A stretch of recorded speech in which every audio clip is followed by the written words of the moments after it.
Assalamu alaikum урматтуу телекөрүүчүлөр. Биз бүгүн сиздерге заманыбыздын залкар жазуучусу, кыргыз элине ушул туу болуп, өзүнүн ушул өрнөктүү өмүрү менен далай жакшы саамалыктарды, далай жакшы философиялык чыгармаларды калтырып кеткен. Ошондой эле ушул төрүбүздүн куттуу карысы болуп, аксакалдык нарк нускасын айта турган мезгилде бул аламдан өтүп кеткен Чыңгыз Төрөкулович Айтматов тууралуу эскерүү көрсөтүүбүздү баштамакчыбыз. Биздин бүгүнкү маектөрдүн коногу кыргыз элинин эрке уулдарынын бири Нурак Абдурахманов агай. Нурак ага биз мына сөзүм башында айтып кеттим. Бүгүн башка нерсени кое туруп, ушул заманыбыздын залкары болуп калган. Бул эки кылымдын уруп арасында өзүнүн далай өрнөктүү чыгармаларын элге журтка калтырып кеткен Чыңгыз агабыз жөнүндө бир сиз менен ийри олтуруп, ушул кишинин баскан өмүр жолуна бир сереп салып, өзүңүз аралашып калган ошол жөнүндө бир эстеп эскерели деп келип олтурабыз. Саламатсыздар. Арбаңыздар калайык. Рас Чыңгыз агабыз түрк элдеринин туусу эле, дүйнөлүк адамдардын рух дүйнөсүнүн күл азыгы эле. Ушул Чыңгыз агабыздын чыгармаларын окуп, жаман менен жакшыны ажыратып, ак менен караны ажыратып, ошондой чыгармалар көп кой Кыргызда, бирок ошол Чыңгыз байкебиздин чыгармалары бүт дүйнө уудуу болуп, ошону таң калуу менен кабыл алып атканда биздин жаштыгыбыз калыптанды да ошол менен. Чыңгыз байкенин чыгармаларынын баары эл оозунда даңкталып, билармандар, адабияттын кайратмандары тарабынан жогорку баага тете даңазаланып келе жатат. Мына мен өтө бир таң калган нерсем жанагы Ак кеме деген чыгарманы. Эми бир бечара баланын айланасында болуп аткан бир аз убакытты камтыган кичинекей эле чыгарма жазган. Бирок ошондогу каармандардын, адамдын, ар бир каармандын тагдыры адамдын жүрөгүн сыздатып турганы, ошол терең сезимдериңе чейин козгоп, ошол көзүңөн жашың аргасынан тамчылаганга чейин, жанагы баланын атасы төрөлгөнү, энеси таштап коюп кайрадан шаарга кеткени, тай атасы жанагыдай байкуш киши момун болгону, тай энесинин жанагыдай турмуштун запкысына үйдүн быштымына чаңыр чаак болуп калганы, тай эжеси Бекейдин жанагы төрөбөй калып Орозкулга кор болуп атканы, Орозкулдун өзүнчө трагедиясы болуп атканы, ушулардын баары ушундай бир куштуу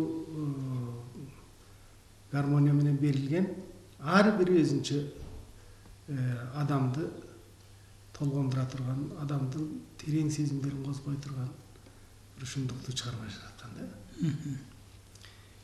Чыңгыз байкенин күчү ошондой деп ойлойм мен. Ал ошол чыгармадагы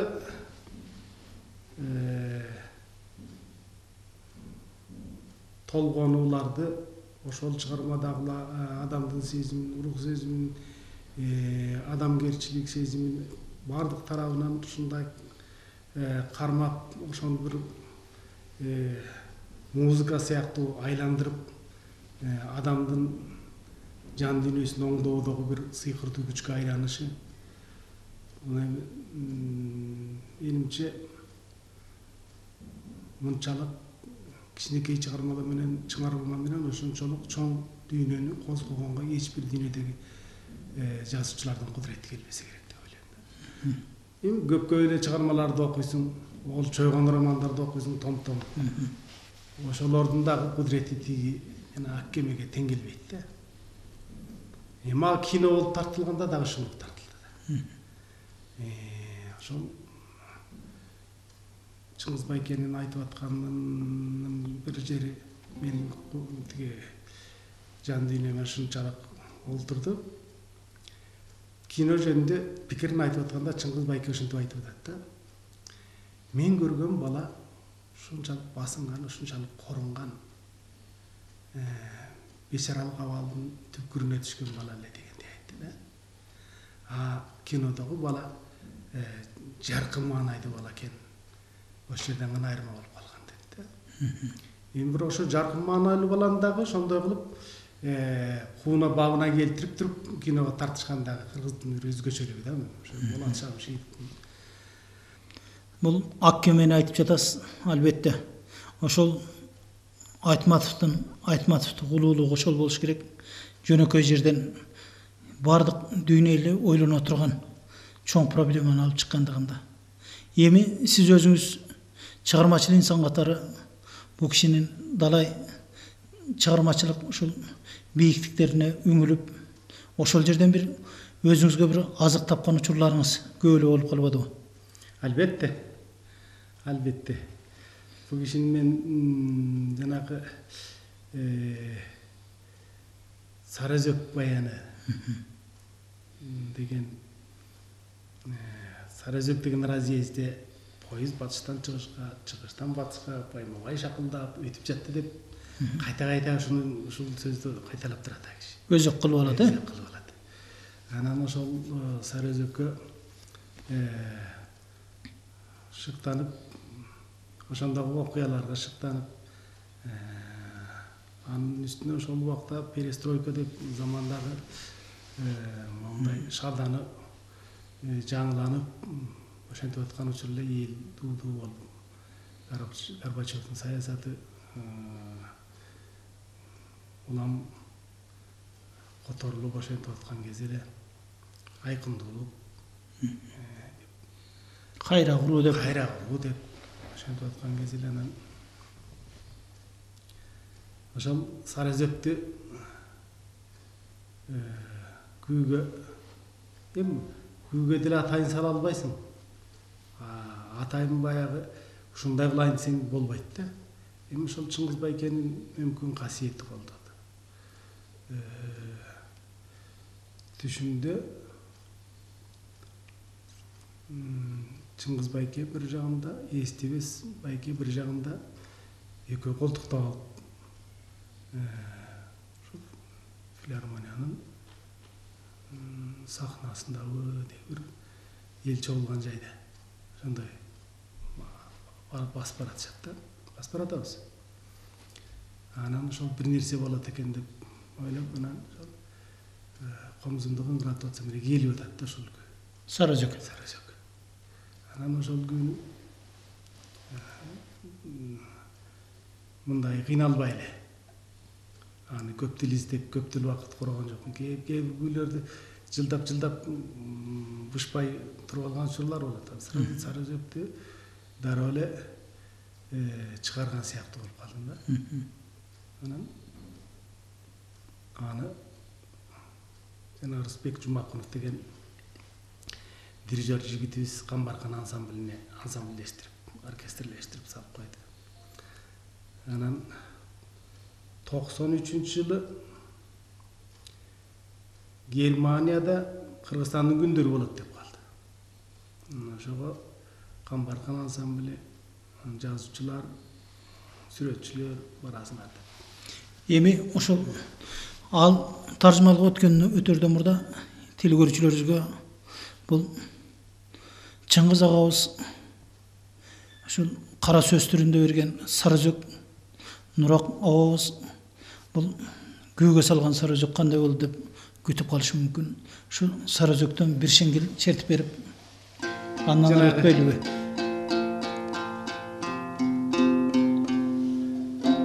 Жанагы поезд батыштан чыгышка, чыгыштан батышка байма-бай шакылдап өтүп жатты деген жерден баштайбыз да.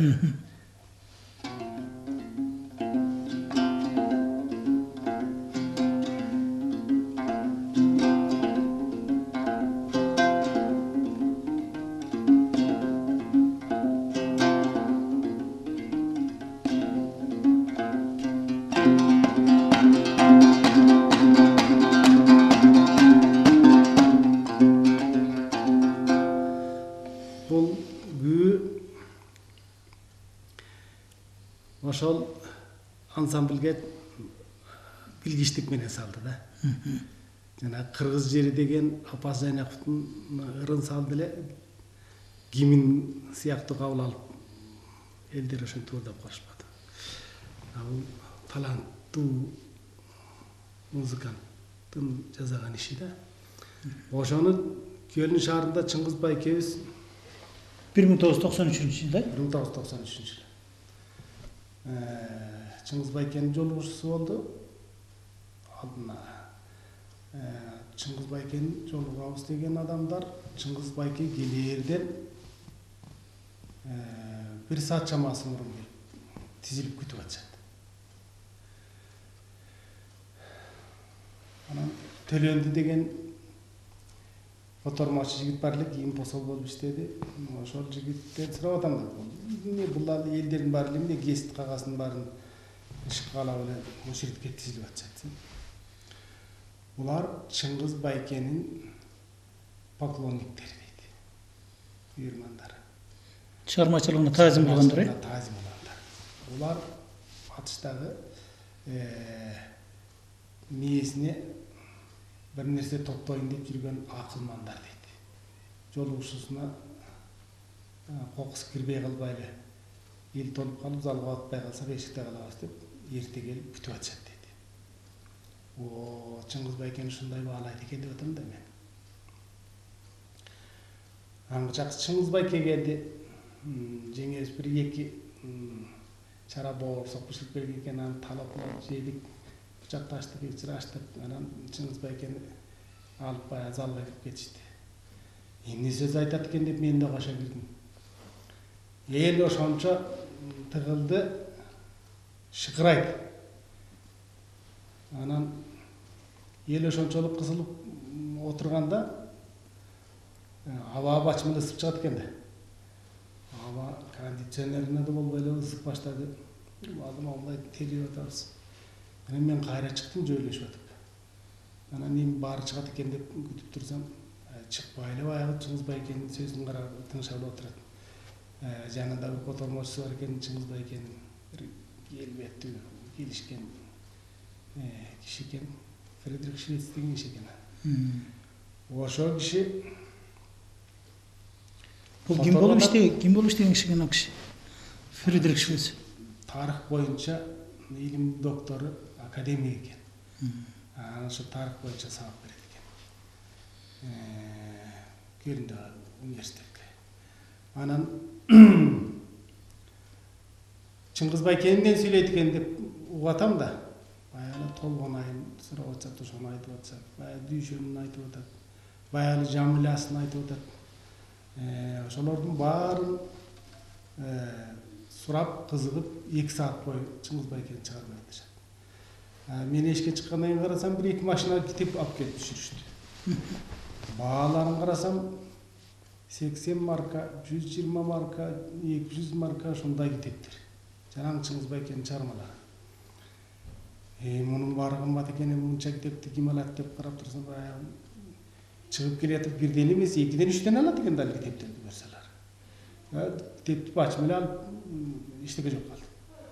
Андан да Чыңгыз байкени отургузуп коюп, озин жанына стол коюп, столдун Чыңгыз байкенин жанына стол коюп, алдына. 1 saat автограф алышты Олтонға. Ана мен Камбаркандын балдарына айттым, жаштар да. Алар эмне болуп атканын деле сереп салып алып билбейтем, жаштар ушундай өзгөчөлүк болуп калбады. Ой, мына кыргыздын бир баласын батыштын акыл эстүү коомчулугу 4 saat чамасы тегеректеп турду. Бул оңой сыймык эмес. Кыргызга конгон бир чоң сыймык. Чыңгыз байке кыргыздын арбагын көтөрө турган дүйнөдө бир табылгыс, кылымда бир чанда келе турган бир барк баалуу адам болсо экен.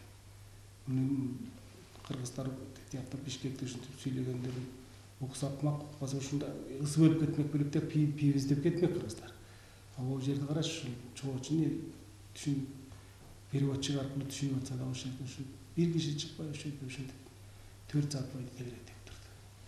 Деп айтсам, Камбаркандын балдары элейип коюшат.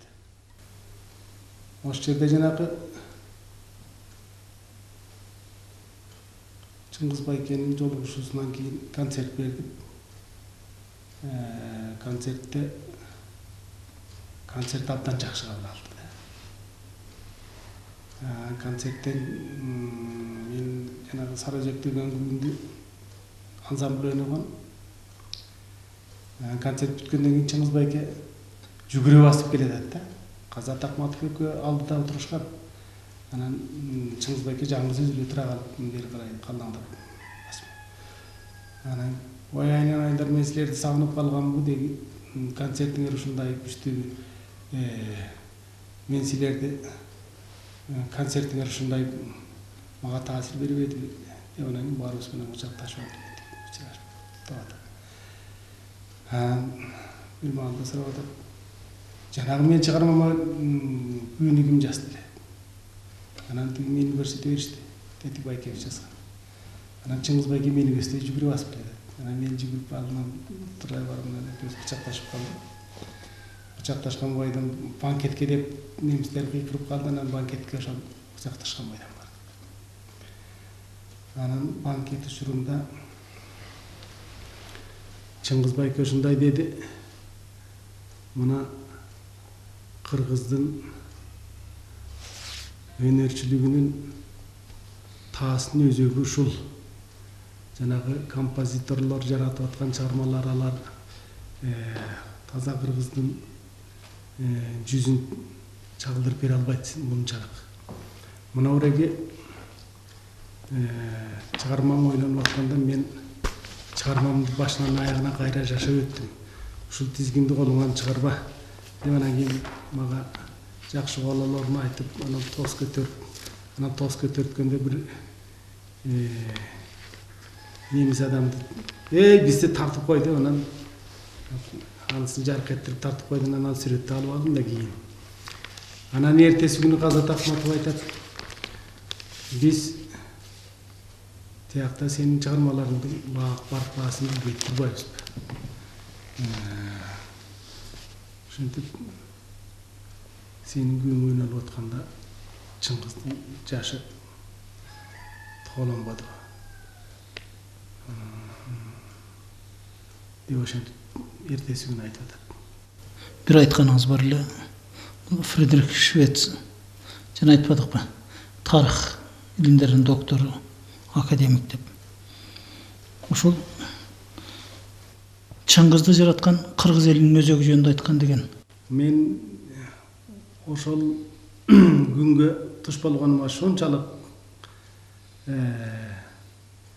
тагдырыма рахмат айтам да. Ошол күндү көргөнүмө деп. Анткени ошол жерде Чыңгыз байке биринчи тосту ошол котормочусуна берди да. Ошондо тааныштырды. Бул менин досум, батыштагы эң атактуу, окумуштуу тарыхчы, тарых илиминин доктору, академик. Менин котормочум, китептеримдин баарын немис тилине которгон ушу кишиге тост берейин деп ошентип атат да. Анан тиги киши кичине орусчаны тантырып-тунтураак сүйлөйт экен. Анан баягы толкунданганы жүзүнөн айылып айкалып турат да. Анан туруп алып анан сүйлөп атат. Биз улуу маданияттын бүгүнкүгө жеткен үнүн уктук. Биз улуу маданият батышка Орта Азиядан келген деп окуйбуз тарыхыбызды. Орта Азиянын ичинде анакы Кыргыздан келген деп окуйбуз. Анткени Аттил ахан кыргыз болгон дейт. Чыңгыз Байкенин көзү чакчап таң калып калды да. Баарыбыз таң калып калдык ошол жерде отургандар. Эсенгүл Жумабаев бар эле жерде. Саламат Садыков, Камаркандын улуураак балдары бар эле. Сүрөтчүлөр бар эле. Архитекторлор бар эле. Жазуучулардан отурушты эле Казат Акматов башчы болуп. Ошолордун баары оозубузду ачтык да. Анан кийин суроо бергенге батындыңыздарбы? жок. Балким Чыңгыз ага суроо Чыңгыз бергендир. Байке турганда биз кайдан суроо беребиз? Чыңгыз Байкеден суроо бербей койду ошол жерден. Анан баарыбыздын таң калганыбызды байкап, калып анан кийин кичине ыңгайсыз боло түшүп анан андан ары сөзүн бекемдеш үчүн Ал Турмак Тамерлан менен Чыңгызхан да теги кыргыз болгон деген сөздү кошуп чыгат. Мен ошондон жан дүйнөм аңтарылып кетти да. Аңтарылып кетип, ошондон баштап мен көлөкөмөлүү артист болду. Мен ошол тарых кесептерди чогулта баштадым да. Андан мурун эле мен кыргыздын санжырачыларынын уламыштарынын негизинде тарыхка ой жүгүртүп, тарыхка салыштыруулар жүргүзүп, анын түрүндө ырдап чыгам деп ошентип ойлоп жүрчүмүн. Эми бул баягы Чыңгыз аганын кадыры менен сиздин жан дүйнөңүздөгү болгон Өзгөрүү, ушунчалык өзгөрүү болду да. Эми ошондон улам жанагы Улуу Баян деген китебимди жаздым. Улуу Баян деп калдыңыз. Мына Улуу Баян менин колумда турат. Урматтуу телекөрүүчүлөр, өткөн жылы ошол Улуу Баян деген китеп жалпы окурмандардын талкуусуна түшкөн. Албетте мунун нускасы болгону 500 гана даан экен. Буну көпчүлүк окурмандарыбыз, көрөрмандарыбыз көргөнү бар, көрбөгөнү бар, жеткени бар, жетпегени бар дейт.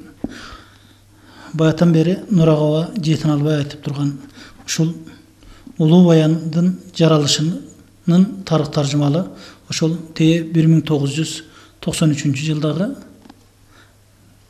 Чыңгыз Айтматовдун жолугушуусунда ошол кишинин ошол немис улутундагы Фридрих Швец деп айтылып жаткан ошол илимдин чоң аалымынын берген шыкагы менен жаралган турбайбы? Албетте. Бул ошол окуя болбогондо мен ушунчалык жаным дүйрөп киришеримди Кудай билет эле да. Ооба, Кудай буйрса бул эми бир көбүрөөк нускада чыгып элге журтка жетсе, муну телекөрүүчүлөр дагы, окурмандар дагы өздөрүнө бир китеп текчесине коюп, акыл азыгы катары пайдаланса деген. Бул нерсе ушунчалык өкүндүрөт да мени. Мен ушул китепте 10 томдук жазып койсом дагы, Чыңгыз Байке бир ооз сөзүн жазып койгондо жанагы Фридрих Швецтин айтканы жөнүндө. Ушул батышта ушундай сөз айтылат экен. Бир ооз сүйлөм жазып койсо, ушунчалык элге чоң Олжо болот эле. Олжо болот эле деп ойлойм да мен. Байкебиздин ошону оюна ошол келген жокко таң көрү деп. Эми баягы күнүмдүк турмуштун баягы күйшасы менен жүрүп, бул кишинин балким убактысы дагы болбосо керек. Ушуну сурап койгонго. Эми мына сиз бул кишинин чыгармачылыгына кайрылып, элге журтка бир дүң болуп кеткен Найман эне деген күйүнү жаздыңыз эле. Эми ошондон бир өзүмүн телекөрүүчүлөргө чертип, ушул арбагулуу инсандын бир арбагын ыраазы кылуу аракетин жасасаңыз. Жакшы болот. Найман эне деген эми баягы Маңкурттун энеси баласынын Маңкурт болуп калганын көргөнү өтө чоң трагедия да. Маңкурт деген бакын акыл эсинен айрылды эмне экенин билбей калды, анда эч кандай кайгы жок. Өлгөн күнү өлөт, калган күнү калат деп коелук. Бирок уулунун ошондой абалга жеткенин көргөнү эненин образы шончалык мени толгондурду да. Анан ошону ойлонуп жүрсөм, анан өзүнөн өзү ушундай бир кайрылар келип атат да. Анан кайрылар келгенде билесиң да, бул баягы иненин кайгылуу. Эми ошондой аркылуу мен өзүмдүн инемди элестетип атам да. Ошол мен ошондой болуп калсам, апам эмне болот эле деген. Анан ошол кайрылар ушундай күчтүү кайрылар келди. Мен өзүмө ошондой сезилет, эми бул күүлөрүмдүн өтө бир мындай оорчундуусу, адамдын терең сезимин козгой турган бир кудурети бар чыгарма деп ошентип ойлойм да. Бул дагы ошол Чыңгыз Байкенин шарапаты менен жарыкка келген күү да. Баласынын маңкурт болуп калганын кербендерден угуп, жолоочулардан. Анан кантсе да ошол менин баламдыр деп анан баласына кийим кечесин, тамак ашын дайындап алып, ак мая деген түйөсүн суутуп дайындап алып, анан кийин элдин баары текшип жатканда артын алып, анан баласын издеп баягы казактын улуу чөлүн аралап, айлуу түндө каркылдап, ак мая түйөсү желпилдеп кетип бараткан эненин образынан башталат да.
Ушинтип байкуш эненин чырылдап барып баласын басып жыгылган жерлери, баласынын энесин тааныбай түртүп жанына жолотпай аткан кездери, анан алдап соолап баласына алып барган тамак ашын жейдирип, кийим кечесин кийгизип, айланчыктап эсине келтирем деп аракет кылып жүрсө, тиги калмактар келип калганы. Анан калмактар буураларын буркулдатып, найзаларын жаркылдатып, анан байкуш Найман энени кубалап жетпей калганы. Анан жетпей калган калмактар кайра келип баланын колуна жаа карматып, бул сенин энең эмес, Азелди шайтан алдап алып барып башыңды кайрак таш менен сүрөттөп коркутуп, эми келсе атып сал деп колуна жаа карматып коюп кеткени. Анан калмактардын узап кеткенин көргөндөн кийин кайрылып келип, эне айнанайым жоламан каралдым кайдасың десе, анан калың түү мындай жыла бергенден ар жагында баласы жааны кармап турган экен да. Анан ай атпа дегичи болбой жааны тартып жүргенде энесинин көкүрөгүнө кадалат экен жаанын жебеси. Анан энеси өлүп, жаны чыгып, төөдөн кулап баратканда, анан башындагы акшалы жоолугу желге желп этип уча бергенде, Кудайнын кудуретчилиги менен эненин жаны жоолукка өтүп, жоолук куршка айланып, анан эненин сөзүн кайталап, эсиңе кел, сенин атаң Дөнөнбай деп учуп кеткен экен да. Казактын чөлүндө бүгүндө ошондой Дөнөнбай деген куш кечкурун муңканып сайрап учат дейт. Мына ошол Чыңгыз Байкенин жазган нерсеси сай сөөгүмө жеткен үчүн сай сөөгүмө жеткен күйү чыгардым да. Деги эле биз бүгүнкү күндө эскерүүгө айланып бараткан Чыңгыз ага жөнүндө ушул ал кишинин чыгармачылык касиет дарамети жөнүндө аз да болсо дагы бир ирет телекөрүүчүлөрдүн эсине салып коелу деген ойдо жасалып жаткан көрсөтүүбүз деп айтпадыкпы? Эми сиз өзүңүз өнөр инсаны болгондон кийин, өнөр адамы болгондон кийин бул кишинин ушул бул ааламдан көчүп акыретке кеткендиги жөнүндө айта турган өзүңүздүн эки ооз сөзүңүз, балким ыры менен коштолор, балким өзүңүз ачуу сөзүңүздү айтарсыз. Ушуну менен ойду жыйынтыктасак. Коргоолдун Сен дүйнө деген ыры бар экен. Ошол Сен дүйнө деген ырын жаштар тамашага айландырып, ана мына кылып ырдап бузуп коюшкан жери бар да. А мен ошол Коргоол атанын шакирттеринин бири ырдаганын уктум эле да. Анан ошону бүгүнкү күнү лайык болобу деп ойлоп атам азыр.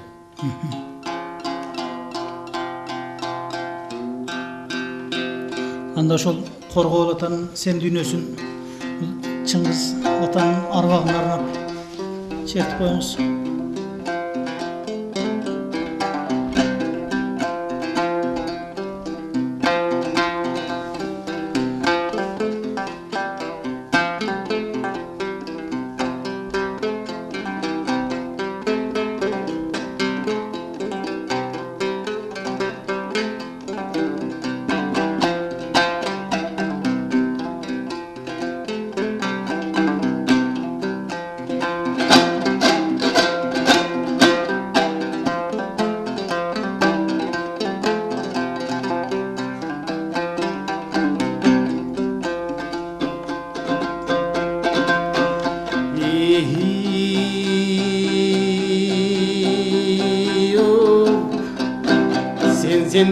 Sen dүйнө kimге оп кылгансың, пайгамбардын калгансың, падышаны чалгансың.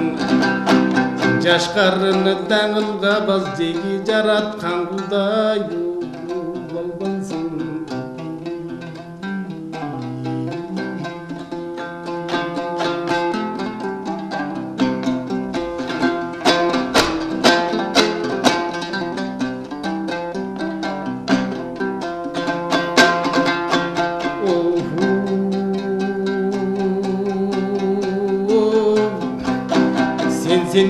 Sen dүйнө kimге оп кылгансың, Хамманастын алгансың, Ханикейди чалгансың. Кармаганында куткарбас беги кара жет өзүң алгансың.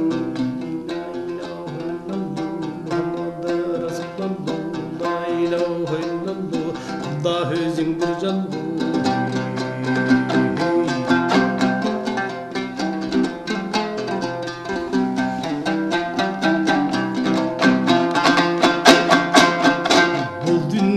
Bekerisin, bir gün koldan getirsin. 18 minden alamdın tübüne kimdir jetersin.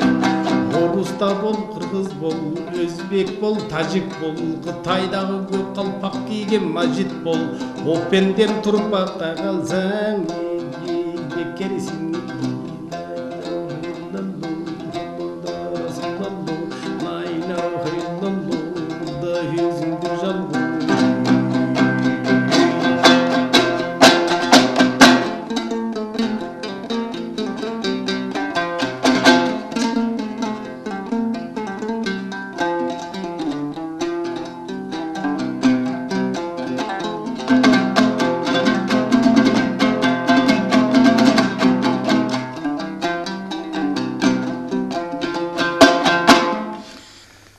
Нурагова бул Коргоол атанын Сен дүйнө деген философиялык чыгармасын Чыңгыз атанын арбагына арнап ырдап бергениңиздин өзүнчө бир улуу бир мааниси болуш керек. Албетте биз мүмкүнчүлүктүн жетишинче ушул Keçe эле катарыбызда жүргөн, бүгүn эскерүүгө айланган Чыңгыз Айтматов жөнүндө. Ал кишинин арбагын улуктап жасап кеткен эмгектерин элге жеткирүүнүн аракетин жасап жатканыбызды бул тирүү рух сезип билип турат деген ойдобуз. Арбак ыраазы болбой, тирүүнүн жолу болбойт деген улуу сөз бар. Ошол сизге дагы Кудай Чыңгыз атанын жашынан өткөрүп жаш берсин. Ишиңизде ийгилик болсун, Кудай ден соолук берсин деген тилекти кошумчалай кетким келет. Урматтуу телекөрүүчүлөр, биз менен маектөрдө Кыргыз Республикасынын эмгек сиңирген артисти, комузчу, тарыхчы, Кыргыз элинин эрке уулдарынын, эрке инсандарынын бири Нурак Абдрахманов болду. Кийинки көрсөтүүлөрдөн амандашканча саламатта калыңыздар.